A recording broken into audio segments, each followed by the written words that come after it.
Okay, Ijeoma. Tape number 4 or 3. We're on 3. Sorry about that. For VIJUN.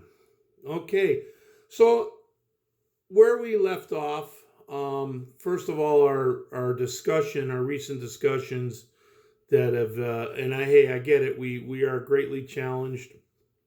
We have some obstacles when it comes to correspondence and communication. So, and you probably usually just, if on writing projects, you probably just get a whole bunch of written stuff that you have to kind of comb over. So we're kind of not doing that. So that this is kind of probably taking you out of your comfort zone a little bit, which is cool. But my one partner is convinced that we're going to get some real cool content from your perspective being on the project. So good on you. So where we left off, we had, I believe, started talking about our character developments. Again, I understand the challenge of this. It's going to be a very difficult script. I really didn't want for this project us to have a very small list of characters. Okay, too many movies these days are being made. I call them like one act plays with 4 characters. They're shot cheaply in 1 or 2 or 3 different locations, scenes. You know, they don't involve. They're more about actors staying in one place in a drama. This ain't that. This is big, sweeping. We're 4 countries: France, Russia, China, and the United States, and we're kind of all over the United States. So multiple areas and territories of the United States, multiple states that will be involved with here in a project like this. Um, so as you build out the flanking characters and the existing characters, anything you can research or back up what I put into it, help in building out their personalities and backgrounds so that they make sense. What's their educational background? What's their professional background? And what kind of people are they?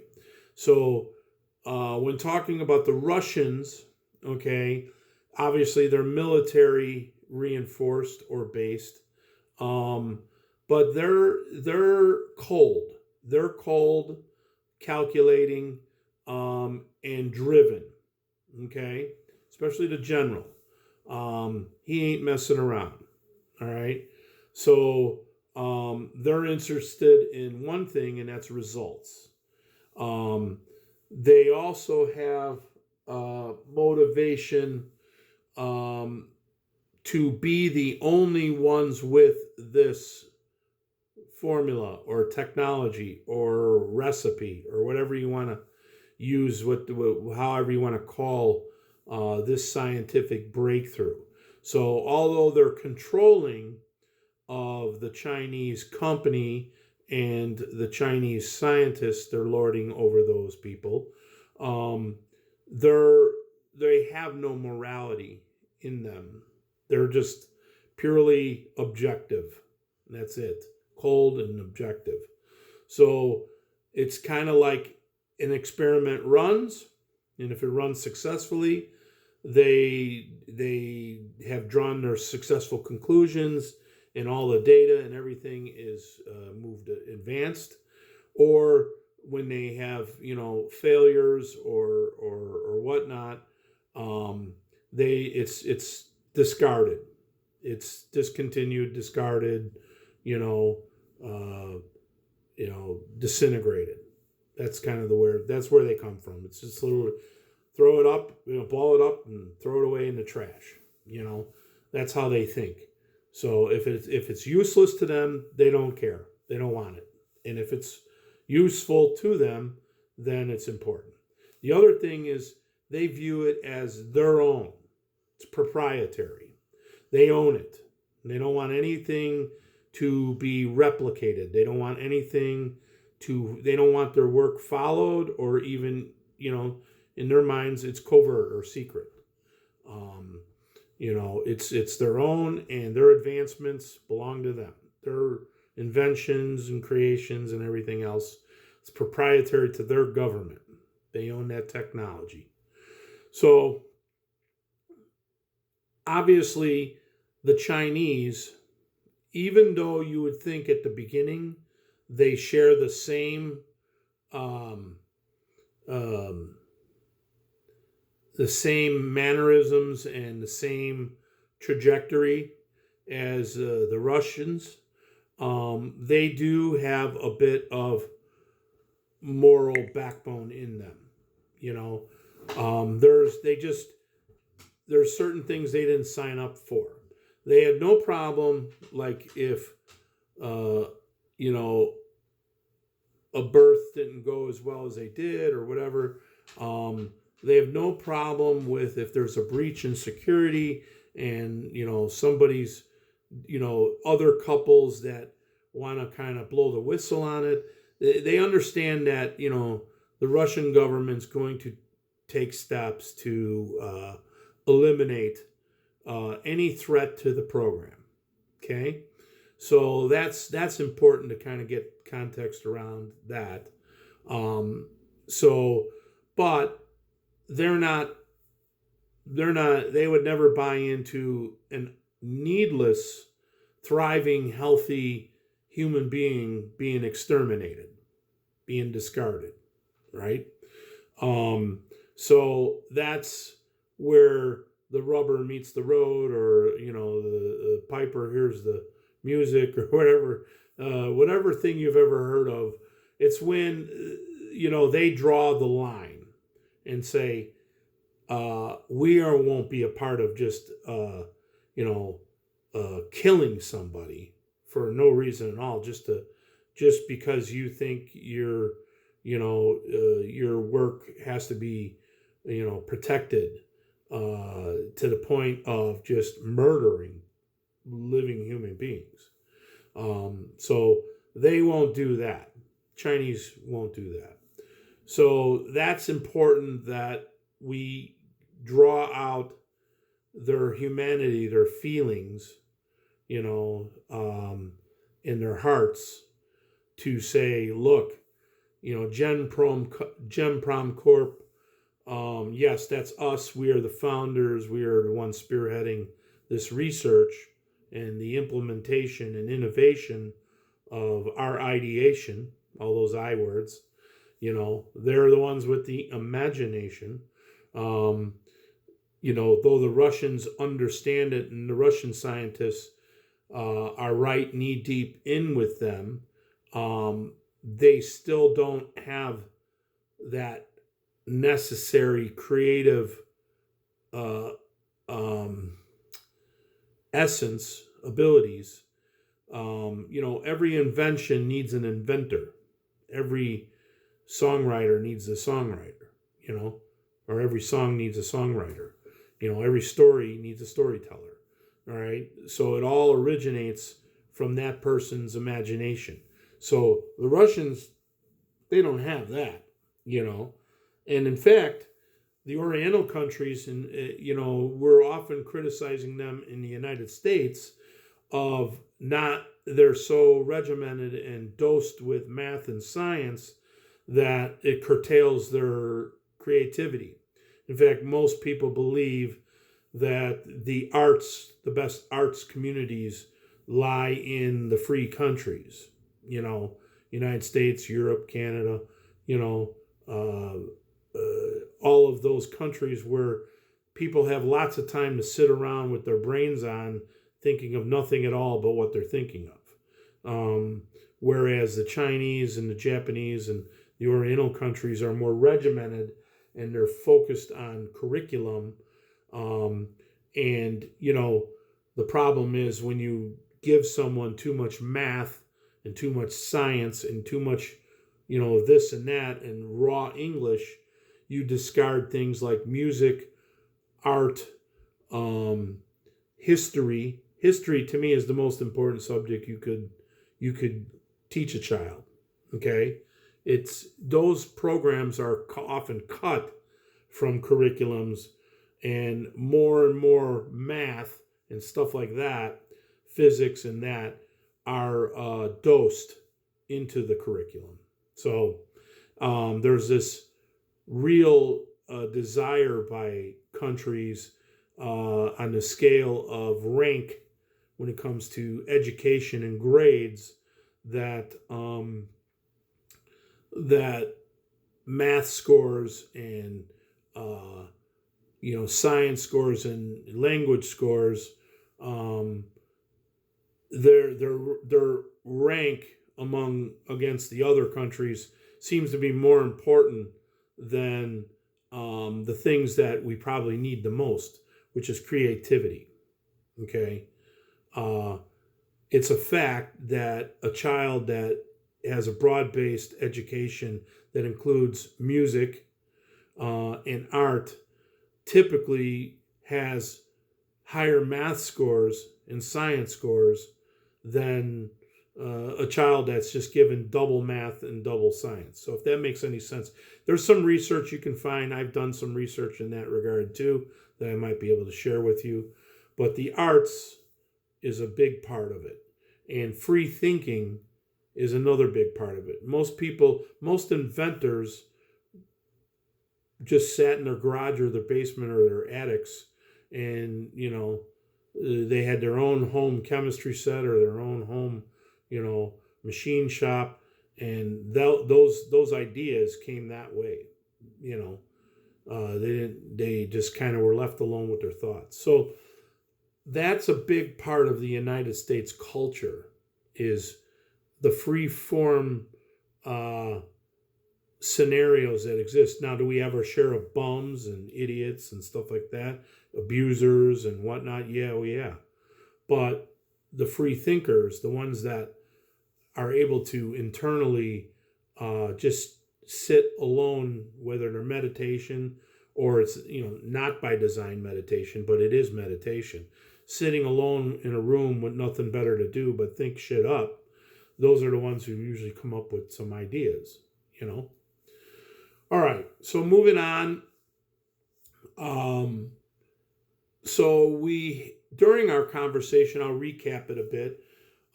We realize at some point that the Russians design or decide that the French couple, Lena and Emil, and along with Henri, should just be destroyed.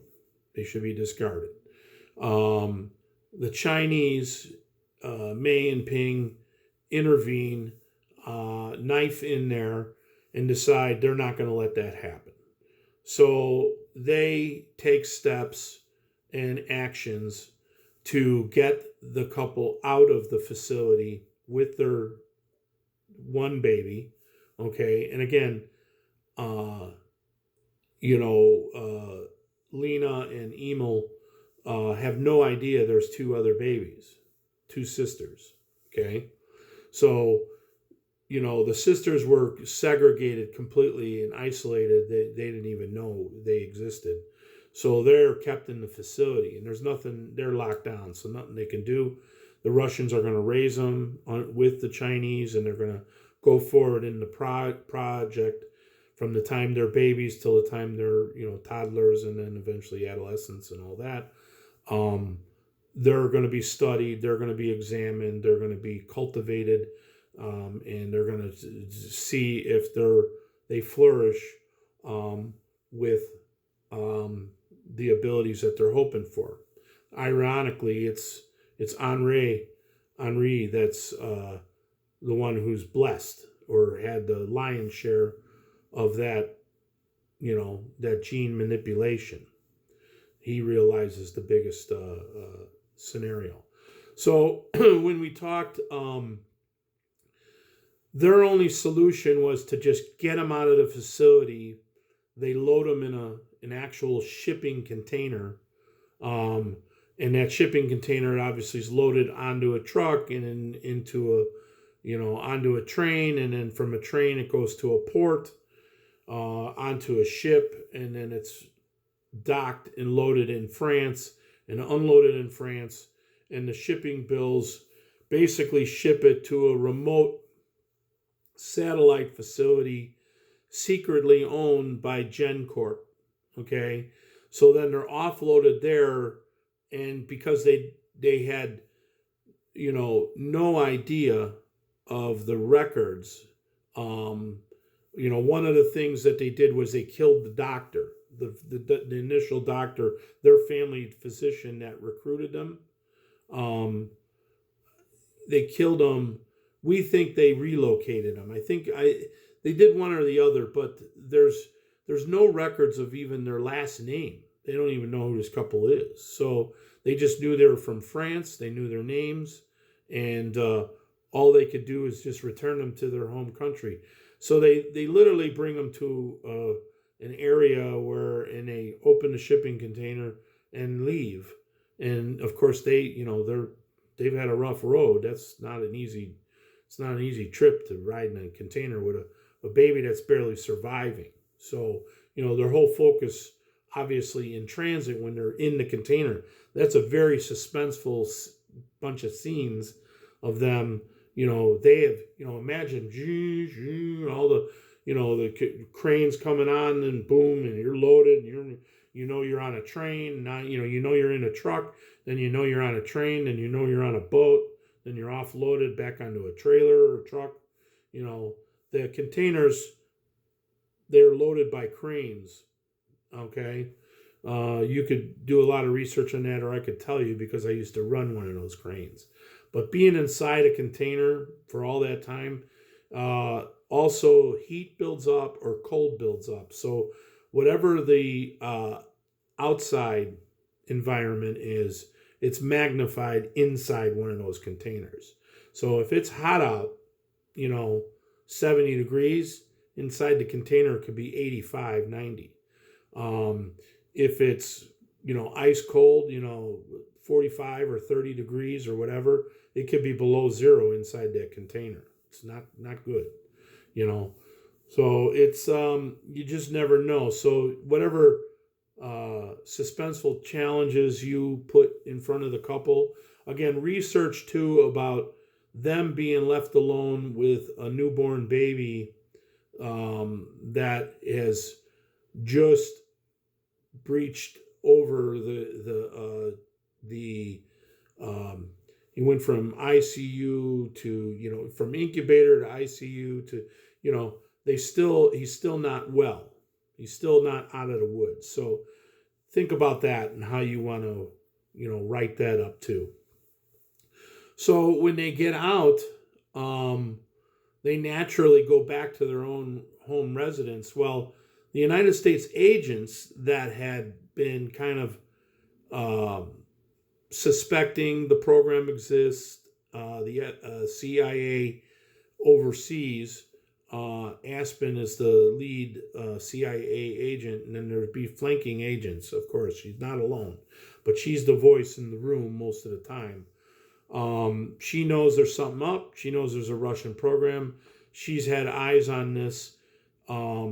She was at a point where she knew the couple, they were suspicious of the doctor. That's why the Russian government ended that too, because they were also aware that the Russian or that the planted family physician that recruited them, recruited Lena and Emil, was also being watched.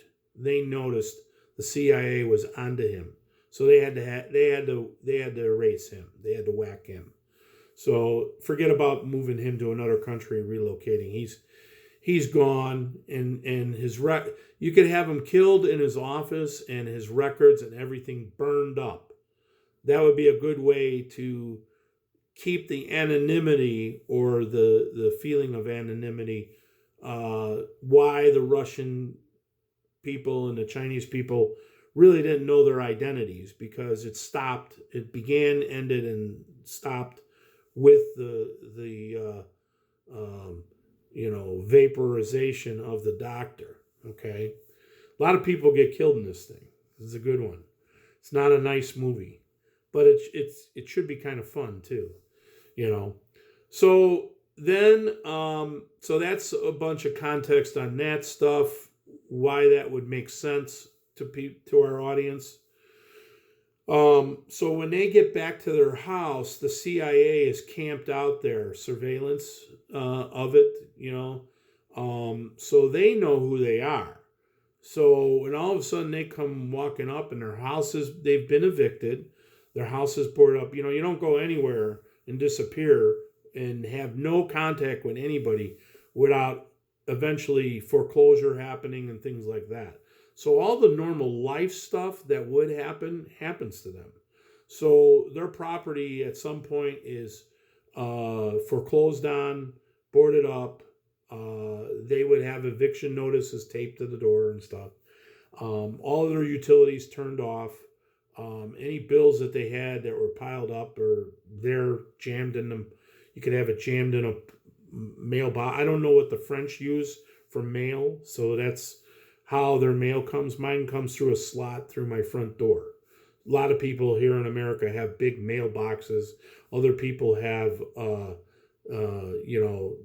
drop boxes and stuff through their doors, through their windows, stuff like that. So however the mail gets delivered there, try and figure that out. It's a little thing, a tiny little thing, but if it's not accurate, and if you don't depict that scenario with all that shit piled up, that mail piled up, then, so like in this case, if it goes through their door, when they finally wedge the door open, they would have all that shit on the floor, if it drops through a slot and goes through the door. All right. Most of their belongings are boxed up or wrapped up. Anything that probably they could throw away, they threw away, or there's garbage bins of just sitting on the floor where they're just throwing stuff away. Whoever was in there taking care of whatever estate they had, they were doing that. Okay. Then the other thing is,